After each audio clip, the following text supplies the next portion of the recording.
ચોરાઉ motorcycle સાથે મહુવા તાલુકાનો આરોપી તળાજા નજીકથી ઝડપાયો।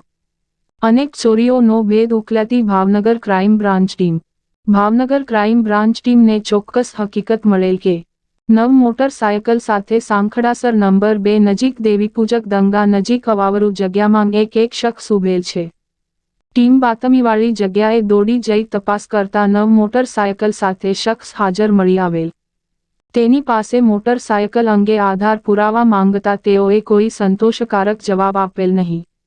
આ મોટરસાયકલો તે ક્યાંકથી ચોરી અથવા તો છળકપટથી મેળવેલ હોવાનું જણાતાં મોટરસાયકલ શક પડતી મિલકત તરીકે કબજે કરવામાં આવેલ અને આ શખ્સને મોટરસાયકલ અંગે વધુ પૂછપરછ કરતાં કબૂલાત આપેલ કે 3 વર્ષની અંદર પાલિતાણા પોપડા વિસ્તારમાં આવેલ હીરાના કારખાનામાંથી મહુવા અમૃત બજારમાંથી સુરત માતાવાડી રંગનગર સોસાયટીના પાર્કિંગમાંથી સિદ્ધસર રોડ ખોડિયાર મંડપ સર્વિસવાળા ખાંચામાંથી પાલિતાણા પોપડામાંથી ભાવનગર કુમુદવાડી વિસ્તારમાંથી કુમુદવાડી મયુર મજીયાવાળા ખાંચામાંથી તળાજા રામપરા રોડ ઉપરથી અને તળાજા શાક માર્કેટ હીરાના કારખાના પાસેથી મોટરસાયકલની ચોરી કરેલ હોવાની કબૂલાત કરેલ।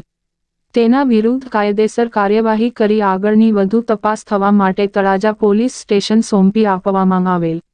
ઝડપાયેલ આરોપી કનુ ઓગળભાઈ શિયાળ ઉંમર વર્ષ 40 ધંધો હીરા ઘસવાનો રહે બગદાણા તાલુકો મહુવા ભાવનગર હોવાનું જાણવા મળેલ। કુલ 2,05,250નો મુદ્દામાલ કબજે કરાયો। રિપોર્ટ કમલેશ ઢાપા।